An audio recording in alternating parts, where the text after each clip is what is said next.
오랜 옛날 남원 지역에는 마을을 지켜주는 신비로운 수호신이 있었다고 전해진다. 그 수호신은 다름 아닌 용왕이었다. 남원 부근에는 크고 깊은 강이 흐르고 있었는데 그 강 깊은 곳에 용왕이 머물고 있다고 사람들은 믿었다. 이 용왕은 마을 사람들이 평화롭게 살 수 있도록 늘 강물의 수위를 조절해 주었고 가뭄이 들 때마다 비를 내리게 해주었다. 사람들은 감사의 마음을 담아 매년 봄과 가을에 제사를 올리며 용왕에게 인사를 드렸다. 제사는 강가에 있는 작은 사당에서 열렸고 마을 사람들은 정성껏 준비한 음식을 바치며 용왕에게 감사를 전했다. 어느 해 마을에 심한 가뭄이 찾아와 농작물이 메마르고 마을 사람들이 큰 고통을 겪게 되었다. 마을에서는 용왕에게 제사를 올려 비를 내려주기를 기도했으나 비는 내리지 않았다. 마을 사람들은 새로 부임한 마을 원님에게 용왕의 전설을 이야기하며 원님과 함께 사당에 나아가 용왕에게 정성스런 기도를 드렸다. 그날 밤 원님은 꿈속에서 아름다운 청룡을 보았는데 청룡은 바로 용왕이었다. 용왕은 원님에게 나타나 말했다. 거룩한 제사를 내게 올려준 것은 고맙네. 그러나 사람들은 잊었나 보네. 내가 원하는 것은 물질이 아닌 백성들의 마음속에서 우러나오는 진실한 믿음일세. 꿈에서 깬 원님은 마을 사람들에게 용왕의 메시지를 전하며 우리가 진정으로 용왕을 믿고 서로를 위하며 살아가야 할 것입니다 라고 말했다. 마을 사람들은 서로 돕고 나누며 용왕의 뜻을 이해하려고 애썼다. 그러던 어느 날 하늘이 흐려지기 시작했고 마침내 오랜 기다림 끝에 비가 내리기 시작했다. 여름 내내 강은 넘쳐 흐르고 마을에는 풍요가 가득 찼다. 그 후로 남원의 사람들은 더 이상 용왕을 잊지 않고 살았다. 비록 용왕의 모습이 보이지는 않았으나 사람들은 자신들의 마음속에 언제나 용왕이 함께하고 있다고 믿었다. 그리고 매년 용왕에게 올리는 제사는 여전히 이어지며 남원 사람들은 평화롭고 조화로운 삶을 지속할 수 있었다. 이렇듯 남원의 용왕은 단순한 전설 이상의 존재였다. 그는 마을 사람들의 생명이었고 그들의 신념이었다. 지금도 남원에서는 용왕을 기리며 이어져오는 많은 전통과 축제가 존재하며 사람들은 서로를 믿고 돕는 공동체로서의 가치를 되새기고 있다. 두 번째 이야기. 옛날 옛적 대구의 산악지대에는 마을을 수호하는 신비로운 존재 삼신할매가 살고 있었다. 삼신할매는 마을 사람들에게 있어서 삶과 죽음 그리고 재생의 과정을 관장하는 신성한 존재로 여겨졌다. 그녀는 세 가지 신성한 능력을 지니고 있었는데 이는 각각 생명, 치유, 그리고 예언이었다. 이러한 능력들은 마을의 평화를 유지하며 사람들의 안녕을 보장하는 역할을 했다. 어느 날 대구 마을에 큰 재앙이 닥쳤다. 전염병이 마을을 휩쓸어 수많은 사람이 목숨을 잃고 고통에 허덕였다. 혼란에 빠진 마을 사람들은 삼신할매의 신성한 힘에 의지하기 위해 그녀의 거처인 산속 깊은 곳을 찾아 나섰다. 이날 밤 마을의 장로들은 가벼운 손전등 하나와 다시거리를 챙겨들고 산길을 따라 걸었다. 길고 긴 여정 끝에 그들은 삼신할매가 거처한다는 신성한 동굴에 다다랐다. 동굴 입구에 서 있던 장로들은 삼신할매에게 자신들의 간절한 소망을 간청했다. 삼신할매여, 우리 마을은 지금 큰 재앙에 휩싸여 있습니다. 삼신할매의 신성한 힘으로 우리를 도와주십시오. 삼신할매는 장로들의 말을 듣고 잠시 눈을 감고 깊은 생각에 잠겼다. 그녀는 사람들의 고통을 덜어주는 것이 자신에게 맡겨진 사명임을 알고 있었으며 마을 사람들을 돕기로 결심했다. 삼신할매는 장로들에게 세 가지 의심스러운 약초를 찾아오도록 요청했다. 첫 번째는 산속에 드문드문 자라는 생명의 풀이었다. 이 약초는 삼신할매가 부여한 생명력을 되살리는 능력을 가지고 있었다. 두 번째 약초는 치유의 꽃으로 모든 병을 치유할 수 있는 신비한 본능을 가지고 있었다. 마지막 세 번째는 예언의 이파리였다. 이를 통해 삼신할매는 미래의 위협을 예견하고 피할 수 있도록 사람들을 안내할 수 있었다. 장로들은 삼신할매의 지시에 따라 약초들을 찾아 나섰다. 그들은 산의 험준한 지형을 넘보넘으며 마침내 세 가지 약초를 발견할 수 있었다. 장로들은 약초들을 삼신할매에게 가져다 주었고 삼신할매는 각 약초들의 신성한 힘을 마을 사람들에게 나누어 주었다.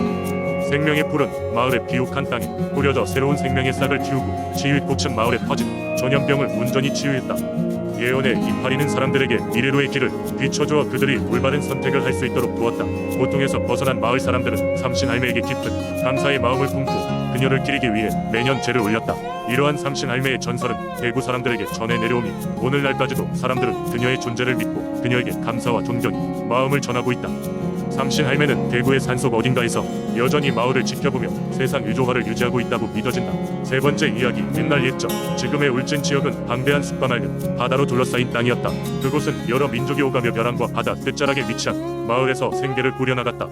이 마을에는 오랜 세월 사람들과 함께 해온 전설적인 인물이 있었으니 그녀는 바로 바위 할머니였다.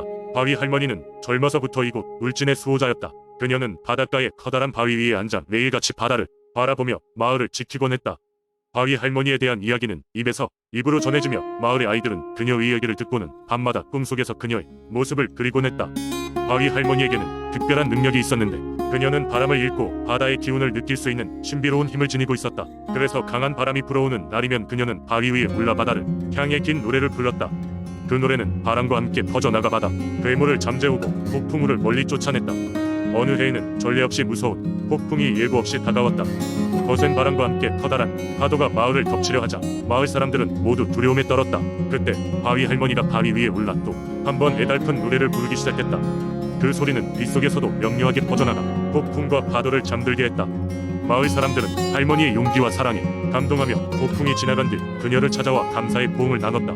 세월이 흐르고 바위 할머니는 점점 더 나이가 들었다.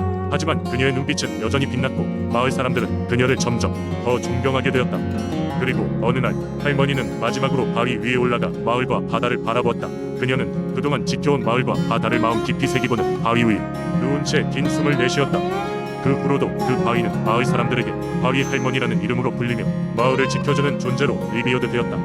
마을의 아이들은 그 바위에 올라가 할머니의 노래를 시도하며 그녀의 정신을 계승하곤 했다. 또한 어부들은 여전히 그 바위 밑에 작은 재물을 올려놓으며 바다에서의 무사기환을 기원하곤 했다. 오늘날 울진 사람들은 바위 할머니의 이야기를 통해 자연을 사랑하고 그것을 존중하는 법을 배웠다. 그녀의 전설은 시간이 지나도 여전히 그 자리에서 마을을 지키고 사람들의 산속에 깊숙이 자리 잡고 있다. 네 번째 이야기. 옛날 옛적 수려한 자연과 푸른 산으로 둘러싸인 작은 마을이 있었다. 이 마을은 수세대에 걸쳐오면서 민속신앙을 이어온 곳으로 자연의 소리와 조화를 이루며 살아가는 것이 일상적이었다. 특히 마을 사람들은 바람을 매우 신성하게 여겼다. 사람들은 바람에 귀를 기울여 그 속삭임을 통해 대자연의 뜻을 이해하려고 노력했다. 마을의 중심에는 나이든 현자가 살고 있었다. 그의 이름은 하람이었으며 그는 마을에서 가장 지혜로운 사람으로 알려져 있었다. 하람은 어렸을 때부터 바람의 소리를 듣는 특별한 능력을 가졌다. 그는 바람을 단순한 자연현상으로 여기지 않고 그 안에 깃든 영혼들의 메시지로 여겼다. 하람이 80살이 되던 해 마을에는 한 가지 문제가 발생했다. 언제부턴가 마을 주변의 숲에서 기이한 소리가 들려왔다. 처음에는 새들의 지저귀는 소리나 나뭇잎에 스치는 소리로 생각했으나 점점 그 소리는 사람들의 목소리처럼 들렸다. 더 이상 무시할 수 없게 된 마을 사람들은 불안해하며 하람을 찾아가 조언을 구했다. 하람은 불편한 몸을 이끌고 숲으로 향했다. 그는 바람의 소리에 집중하며 숲의 깊은 곳으로 걸어 들어갔다. 그곳에서 그는 바람이 아닌 마을 사람들이 들어본 적 없는 낯선 목소리를 발견했다. 그것은 마치 여러 사람들이 합창하는 듯한 소리로 이따금씩 속삭이듯이 하람에게 말을 걸어왔다. 용감한 하람이여, 우리를 구해주오. 하람은 이 목소리가 단순한 환상이 아님을 직감했다. 그는 목소리를 따라 숲의 더 깊은 곳으로 들어갔다. 그곳에서 하람은 오래된 나무 한 그루 앞에 도착했다. 나무는 마치 사람의 얼굴을 하고 있는 것처럼 보였다. 가까이 가보니 그 나무의 껍질에는 고대의 문양이 새겨져 있었다. 나무의 문양은 옛날 이 마을에 살던 조상들의 것이었다. 그들은 바람과 소통하던 방법을 나무에 남겨두었던 것이다. 하람은 문양을 손으로 더듬으며 나무의 대화를 시도했다. 그러자 바람이 그의 주위를 감싸며 나무가 다시 한번 말을 걸었다. 이 나무는 수백 년 전 우리 조상들이 이 땅과 조화를 이루며 살아갈 수 있도록 바람의 신에게 바친 신앙의 상징이었어. 그러나 시간이 흘러 그 신앙은 점차 잊혀졌고 우리 영혼은 나무에 갇히게 되었어. 우리를 해방시켜 주소서. 하람은 깊은 생각에 잠겼다가 다시 말하기 시작했다. 어떻게 해야 당신들을 해방시킬 수 있겠습니까? 나무에 깃든 영혼들은 하람에게 감사의 뜻을 전하며 나무의 문양을 따라 가지 의식을 수행하라고 하였다. 그 의식은 나무를 중심으로 사시사철 이어지는 바람의 노래를 부르는 것이었다. 하람은 마을로 돌아와 사람들에게 이 이야기를 전했다. 마을 사람들은 저마다의 악기를 들고 목소리를 모아 바람의 노래를 연주했다. 그날 밤 마을의 하늘은 별빛으로 가득 찼고 바람은 더욱 부드럽게 불어왔다. 나무는 천천히 숨을 내쉬듯이 고맙소라는 마지막 속삭임을 전하며 고요해졌다. 그 이후로 마을에는 다시는 이상한 소리가 들리지 않았다. 하람은 마을 사람들에게 자연과 조상의 지혜를 잊지 말라고 당부하며 모든 생명과 소통하는 법을 꾸준히 배워나가도록 했다. 이 이야기는 마을 사람들에게 전해 내려오니 바람과 소통하는 힘이 어디에서 오는 것인지 일깨워주었다.